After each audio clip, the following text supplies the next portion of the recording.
Hey everybody, welcome back to the 607 podcast. I'm your host Lucas with Chris. And look, preseason has officially started, Chris. Yeah, Lucas. Spooky season. Sixers basketball is back.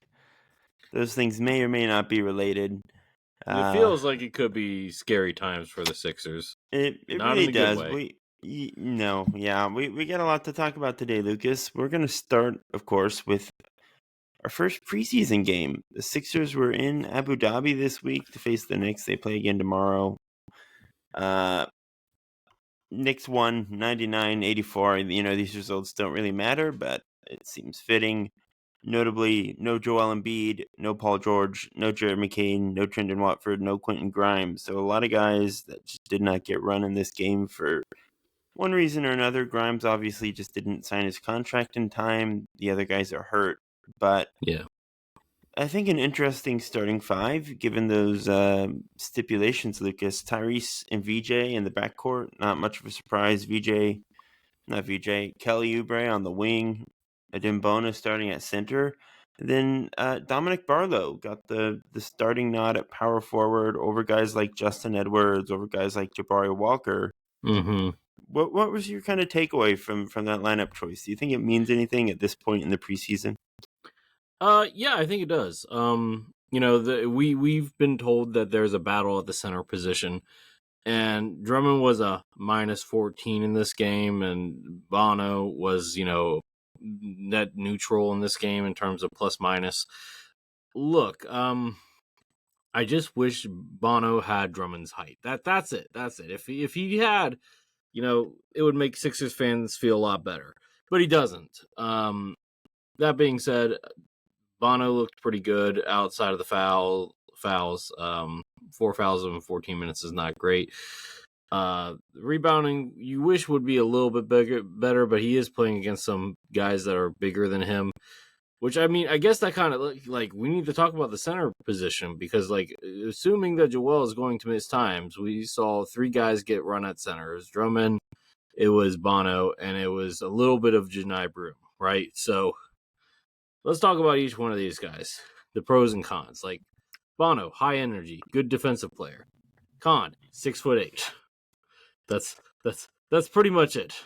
Yeah, I really don't think that's as much of a con as you think it is. I mean, he's super long and super strong, and he jumps really high. Like, I think he's fine. You know what I mean? Drummond, natural. Drummond sucks. Drummond's the worst one. He's the worst player on this team. Like, we don't even need worse to talk than about Malcolm Hill? The worst actual player under contract.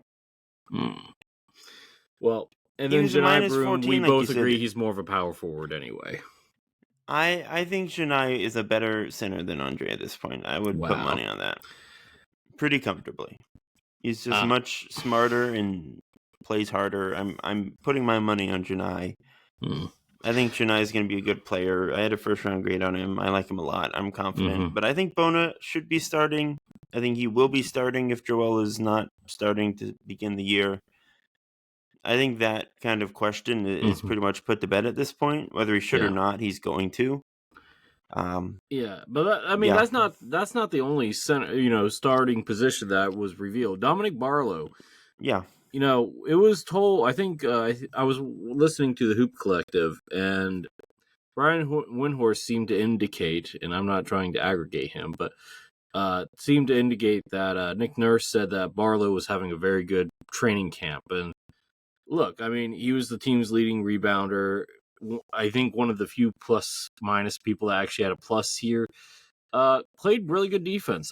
You can't complain about that. Made all of his 2-pointers. No, made 2 out of 3 of his 2-pointers. Can't shoot outside of the can't shoot threes, which might stop him from really doing. I mean, can't is a strong word. He just didn't make the few that he took. I mean, look, the guy's a career. Hang on, let me pull up the stats because now we got to get into it. Okay, so for his career, Dominic Barlow has averaged. Hang on, 26. 26. Yeah, no, he's not a good 3-point shooter. He can. No, but he can. He can hit one off this broadside of a barn, but like, does that really count? Come on now. But he's a willing shooter, which is more than we can say for at least one former Sixer. Yes. That being said, Dominic, Bright's one of looked really good defensively. Rebounding is great. We needed a four that could rebound. Barlow can do that.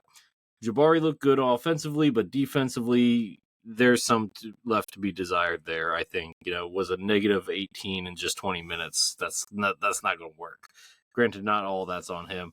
Broom, like we said, kind of a tweener. Just wasn't hitting shots, but he wasn't the only Sixer that didn't hit shots. The Sixers were 8% from 3 on 3 of 35. So,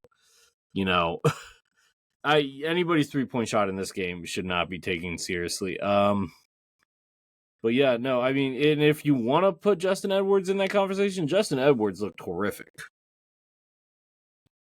Yeah, it was a carryover from the summer league. It's worrisome. Worrisome. It's a little concerning. I don't want to make any grand statements after one preseason game. Like, it's not just one preseason game. It's the summer league on top. Summer league is not. It's just a different context. That stuff doesn't matter. Let's make sure he is actually bad before we jump off the bandwagon. I'm not saying that I'm jumping off the bandwagon. I'm just saying I'm concerned. You're making it sound like you're not really concerned at all. I'm not too pressed about it yet. But I mean, I do think the Barlow thing is noteworthy. Like you said, Nick Nurse has spoken very highly of him in his brief media appearances so far. He's been around the league for a few years. Yeah. I don't think he's going to start when this team is fully healthy, but could he be playing real minutes and maybe earn his way to a proper contract? Yeah, I think so. He's more likely to get a proper contract than Jabari is right now, just because he's so much further ahead than Jabari is defensively.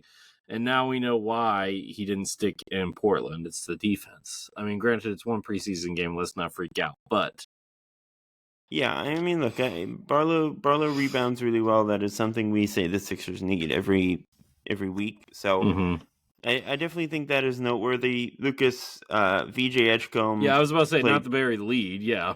Played 30 minutes, scored 14 points, 6 rebounds, 3 assists, only 1 turnover, 4 of 13 from the field, 1 of 6 from 3, 5 of 5 at the free throw line. Played a little bit of point guard. Kind of staggered him with Tyrese early in the game. What were your takeaways from VJ's performance, Lucas? I mean, he looked like a rookie that has a lot of potential. That's what he looked like. I mean, look. Is he ready to start? Probably not. Will he start? We don't know. A lot of guys that could be starting ahead of him did not play in this game. McCain is obviously injured. Grimes is not available. However, there is some positives there for sure. I'll get into the Quentin Grimes of it all, but honestly, with the way that Grimes' contract is made out, do you really want Grimes starting at this point? I don't know. Maybe you want to use him as a sixth man to help him get his value up, and plus if he's going to want to try to score to get his value up, but we'll get into that in a little bit. But look, the Maxey Edgecombe backcourt should have Sixers drooling at the mouth. Sixers fans drooling at the mouth. It's exciting. The potential of those two as combo guards that can complement each other. VJ could definitely cover up any Maxey's defensive woes. Maxey can definitely help VJ in the spacing department. So they seem to complement each other very well. Yeah, I agree. I mean, the vibes are not great around this team. They hardly ever are, but VJ continues to just look pretty awesome whenever he's on the floor against any level of competition. These are real NBA guys. He was playing and he more than held his own. So one preseason game, don't get too ahead of ourselves, but the shooting, the shooting's going to be a thing. He's going to have to get a handle on that. But nobody shot well in this game. Except for Kennedy Chandler. Shout out to him. I didn't even know that he was even on the team until now. So shout out him. So I'm not too concerned about the shooting. He was a perfectly fine shooter at Baylor. Touches there, you'll be fine. 5 of 5 at the free throw line is positive. I'm not too worried about that. Was one of, like you said, only 3 guys with a positive plus minus in this game, alongside Barlow and Broom. So good stuff from the rookies, really, in this game in terms of just impacting. They played winning minutes, which is nice to see. But yeah, let's talk about Quentin Grimes now, Lucas.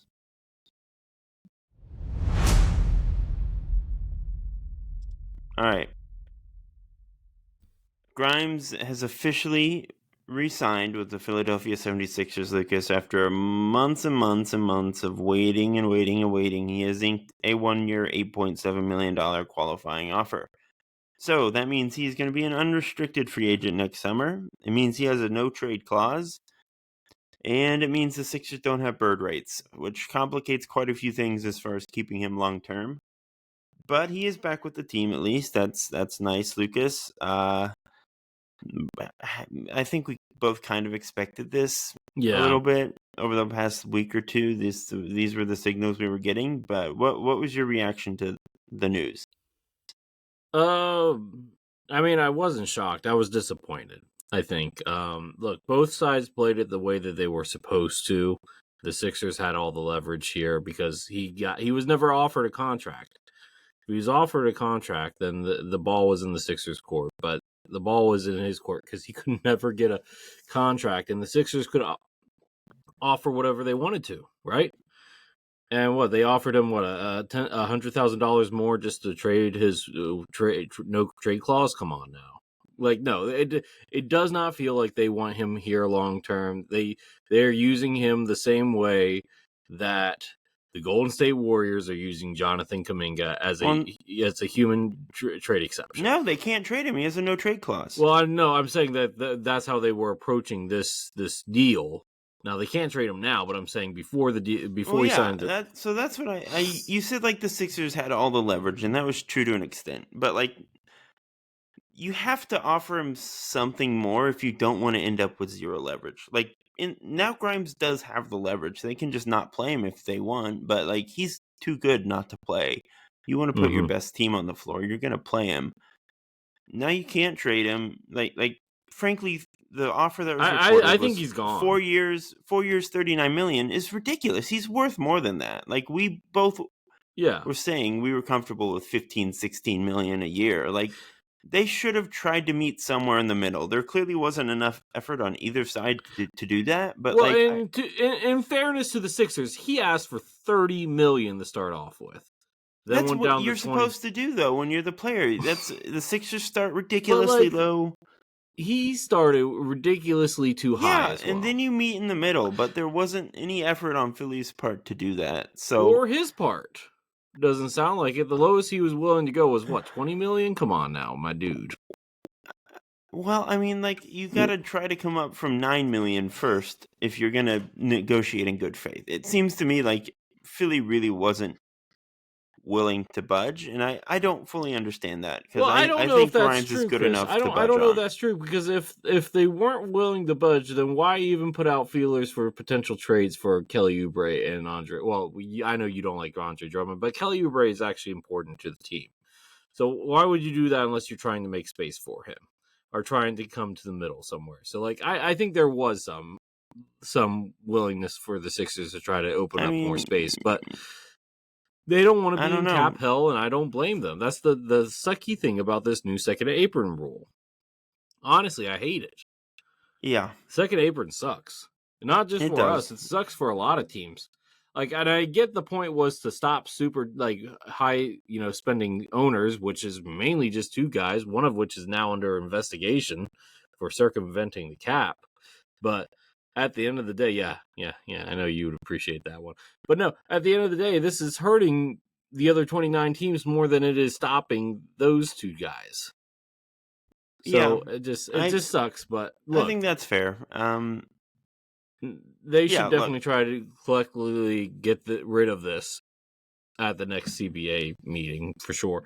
I agree. Well, I was just gonna say, notably, like, they can still re-sign him. They can pay him more than $8.7 million a year. They still have non-bird rights. Like they can still pay him a little bit more and give him a long-term deal next year, depending on how things work out. I think, except for the fact that there's going to be 6 or 7 teams with actual cap space next year. So that's he's not staying. He's not staying. It depends on how well he plays. Like if he's averaging 20 points a game again, I think you're right. He's gone. If he is just a solid role-playing wing like he's been for the majority of his career, then I think Philly could probably make a competitive offer because all these teams with cap space are still They might be make a bumping up competitive against the offer, aprons. but yeah. You're absolutely right. But my counter to that is, if I'm Quentin Grimes, do I want to deal with Philly's front office anymore? Because they scorched me pretty bad. And look, this is not the first time that Daryl Morey has scorned somebody. So this is That's part fair. of the core. So like, if I'm if I can get the same money and have a similar role somewhere else between Philly and another team, I'm going to another team. Yeah, that is fair. I wouldn't count that out. I think we've talked plenty on this podcast about Daryl's relationship with his players and how he If you're not a handles certain superstar, business you're decisions. I was about to say, if you're not a superstar, you get treated kind of like James Harden might not have been lying. That's the honest truth. But he's on the team now. Now my question is, would you start him or would you have him come off the bench and allow him to be a sixth man? I mean, for now with Paul out, like I still think he probably is a starter, right? Like he's a good player, and we're Do trying to you win start games. him over Kelly or VJ? I'm at least gonna. It seems like Nurse is pretty into the idea of doing like 3-4 guard lineups this year, so I'm thinking like VJ's gonna start.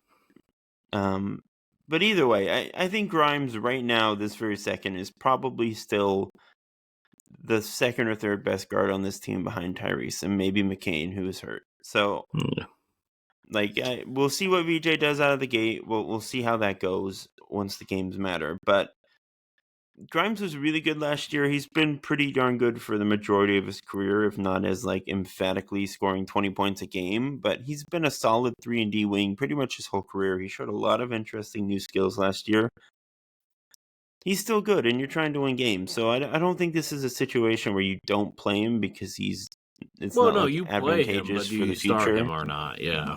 Yeah, I still think if the best move is to start him, regardless of his contract, you're going to start him. So I think that would be mine. It depends on what type of energy he brings in. Because if he's just trying to ball out, trying to get the most stats, then no, you don't start him because he's going to mess up the starting lineup. But if you bring him in on the second unit, it might work out better that way. That's fair. I'm not too worried about that. I don't think he's going to bring like a Cam Thomas energy into training camp or anything. Hey, look, we both loved Cam Thomas coming out of college. Just to be clear, I still love him. I respect it. But yeah, Brooklyn will be a really fascinating team to watch play basketball this year. As far as Philly goes, it'll be interesting. I'm really, I don't know. I was gonna say thrilled. I'm nervous, interested, kind of concerned about how things are gonna shake out once Jared gets back. That'll just be interesting, assuming everyone else is still healthy by then, which maybe someone's knee has fallen off and we're just trading one hurt guard for another. But I was about to say, let's not count our eggs yet. Yeah, if we can get all our guards on the court healthy together, which is like maybe never happened before, it will be interesting to see what Nick Nurse does. Fair enough. All right. Did anybody else, impress you during the summer, the preseason game besides the starters? Just real quick. I mean, like I said, I thought Chennai was pretty good despite not hitting his threes. 2 steals, that was the main 4 standout rebounds, for me. yeah. Like you said, like Kennedy Chandler had a nice little 20 minutes. I don't really think he's going to factor into this team in any way. Doesn't, but it's still nice to see some guys who you might see in Delaware.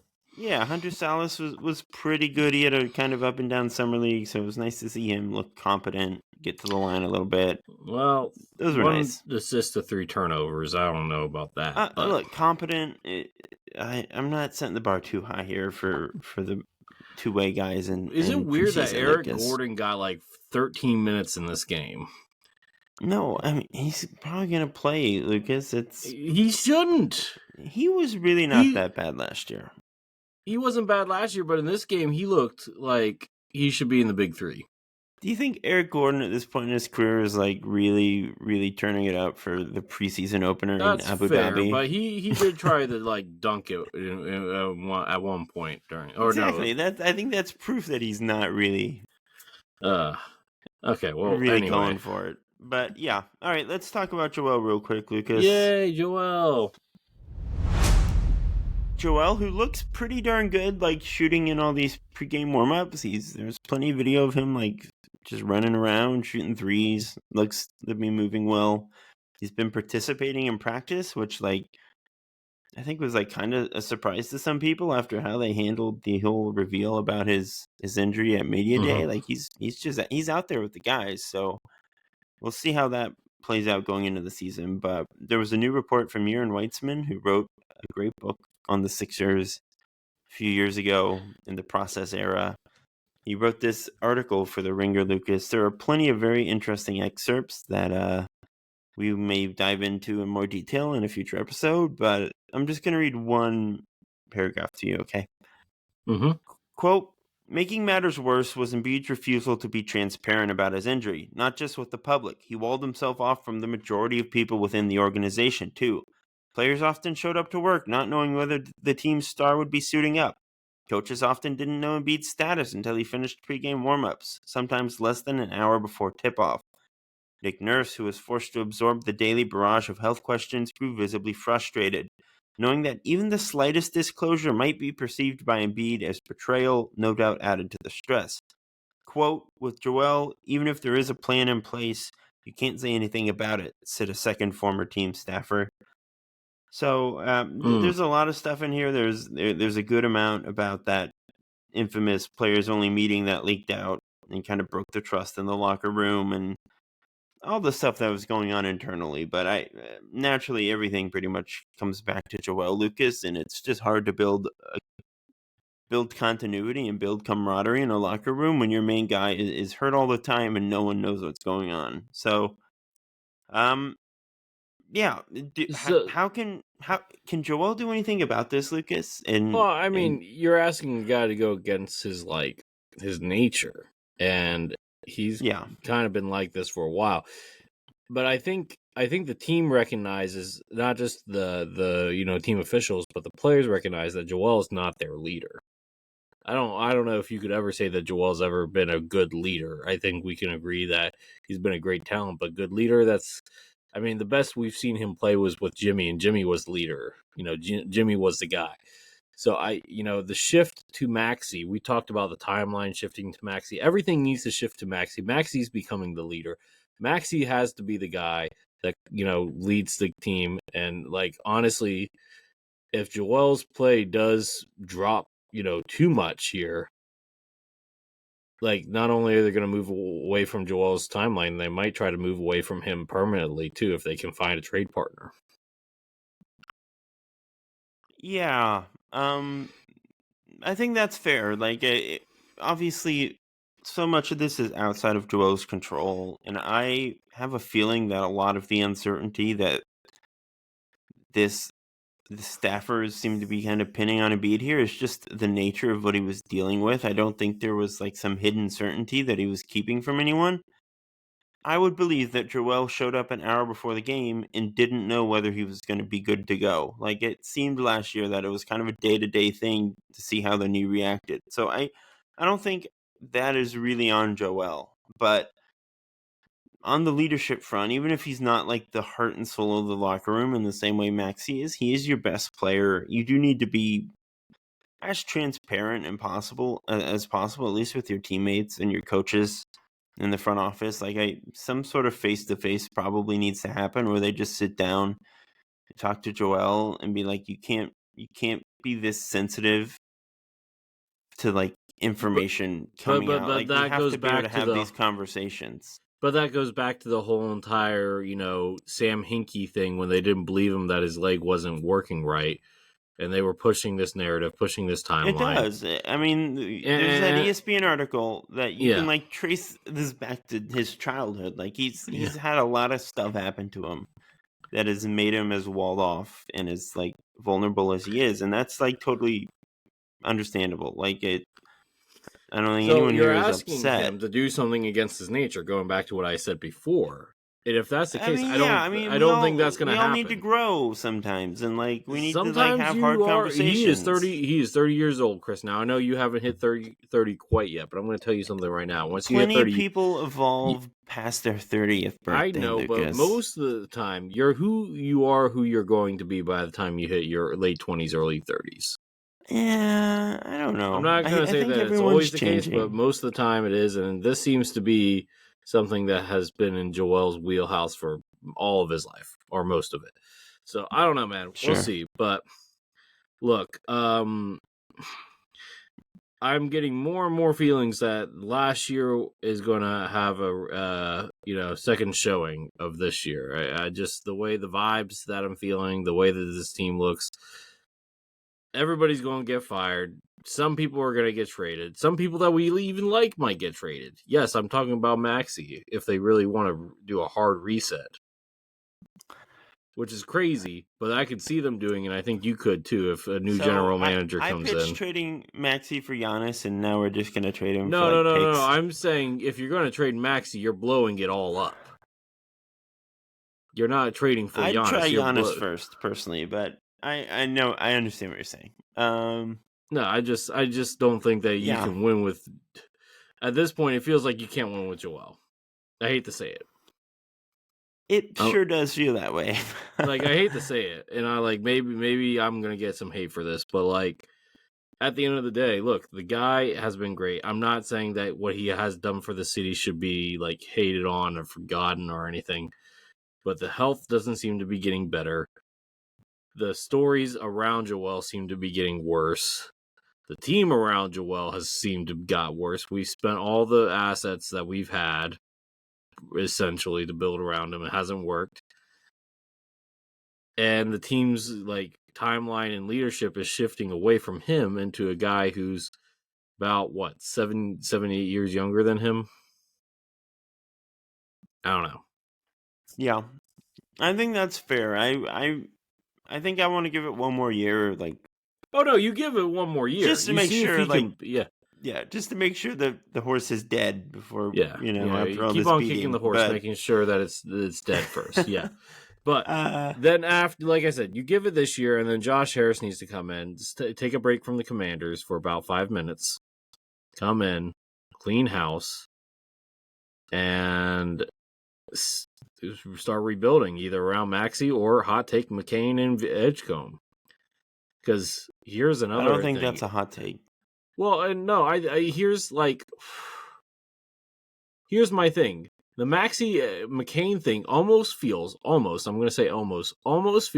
the Monte Ellis and Steph Curry situation from about 14 years ago.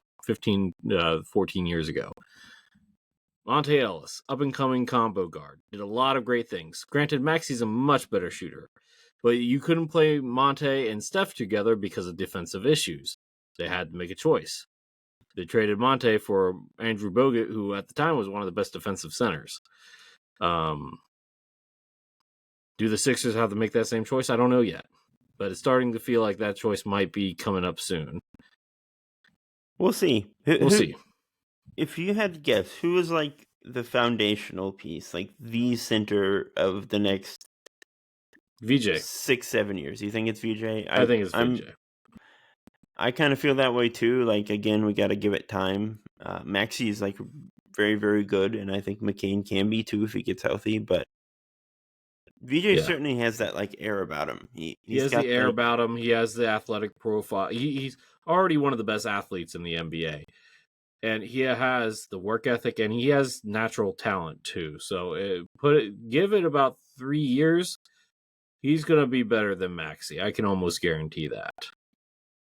Yeah, that would not shock me. Lucas, do you want to go around the NBA? Do you have anything you want to talk about? I mean, we can talk about the Pelicans actually winning a game because it won't be happening too much this year. Oops. No, you're good. Try to time it. Yeah, they beat Melbourne United.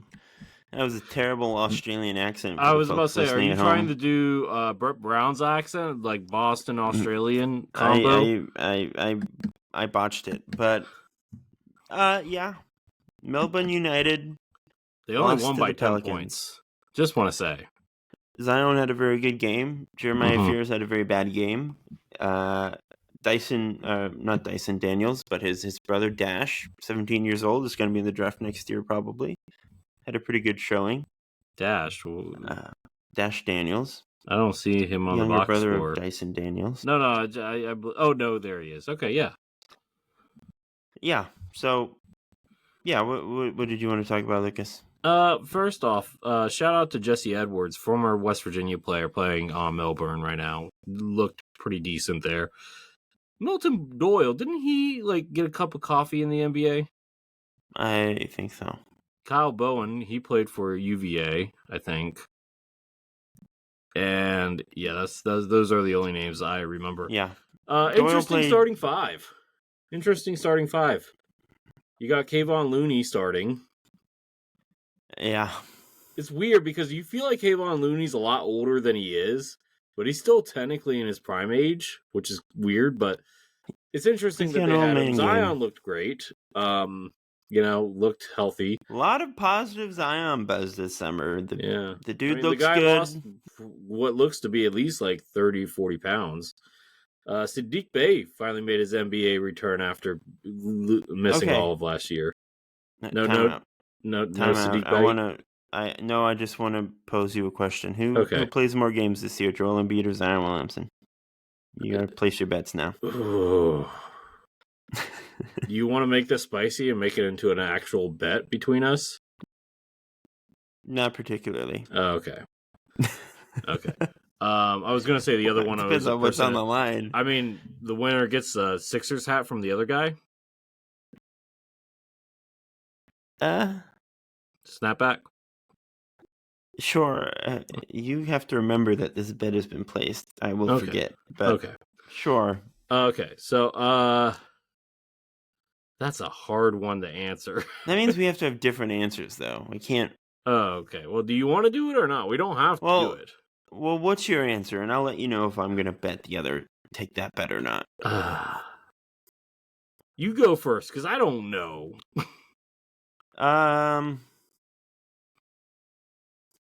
I'm going to bet on... I'm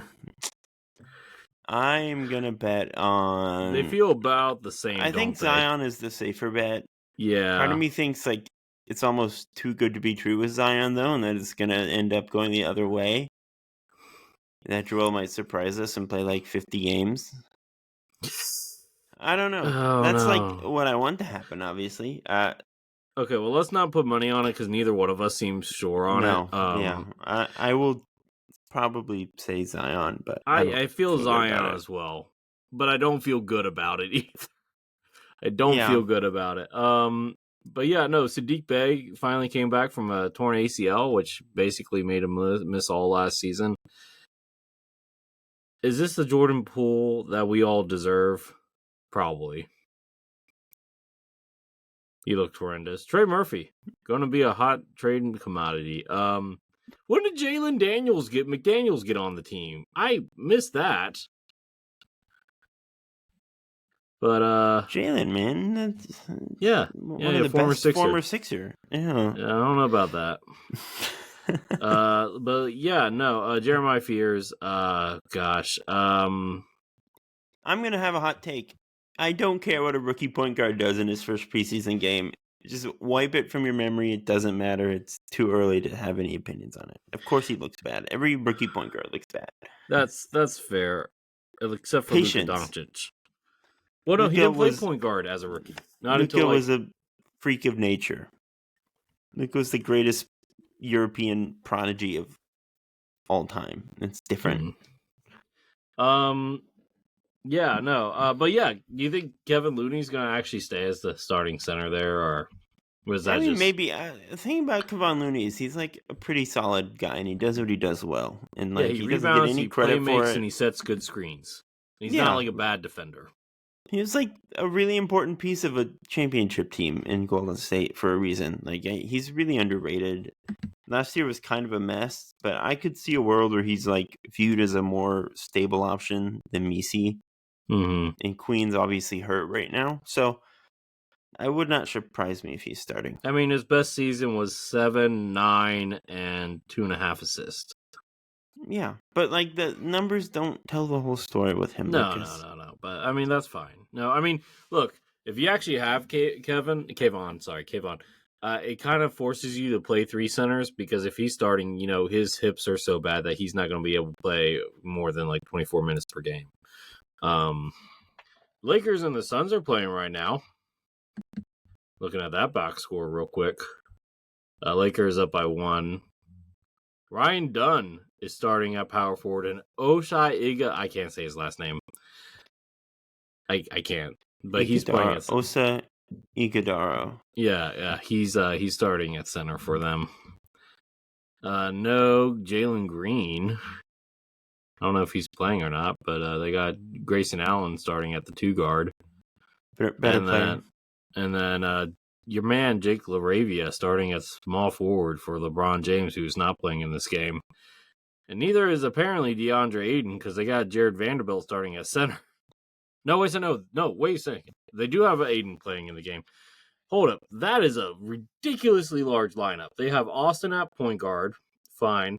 LaRavia at the 2, Rui at the 3, Jared at the 4, and Ayton at the 5. What is this mess, JJ Redick? What type of chaos are you trying to bring into my life? I'm not ready for that. It sounds like your kind of team, man. No. I'm good. Any other things around the NBA that we need to talk about? Or are we good? I don't have anything off the top of my dome. Jonathan Kuminga. Yeah. That's going to be a mess, and like that might ruin their locker I don't know room. why. Yeah, I don't understand that. They just traded him. They should have traded him like last year. Jesus Christ! They had the option to trade him for Malik Monk and picks. Malik Monk is a better player, and they don't like Malik Monk. That's what I'm saying. I don't understand that. Why do you not like Malik Monk? He'd be awesome because they wanted to sign Seth Curry. That's why. That's just stupid because Monk is I don't 2 disagree. times better. But I don't disagree. Nepotism is ruining the NBA.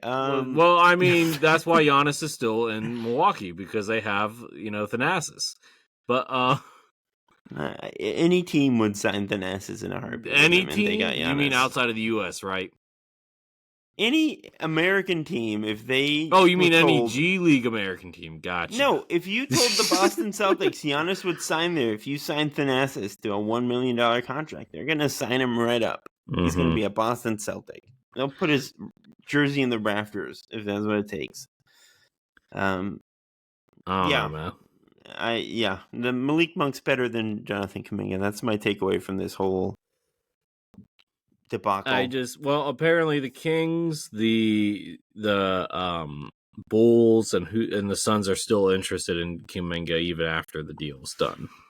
It's like the 3 worst front offices in the NBA. That should tell you something about Jonathan Kuminga. When the 3 worst teams are like, we really need this guy. He's gonna change things for us. Maybe he's not good. I kind of want him in I wouldn't mind. Well, no, I don't want him in Charlotte. Is there any other teams that actually make sense for Jonathan Kuminga though? Like in all seriousness, in Real Madrid. Oh my gosh, he's not that bad. No, he's not. Washington. No. No, Boston. I don't. Boston. No. He wants a place to get there. Why don't we just plenty this year? Why don't we just put him on the Nets with Cam Thomas and Michael Porter Jr.?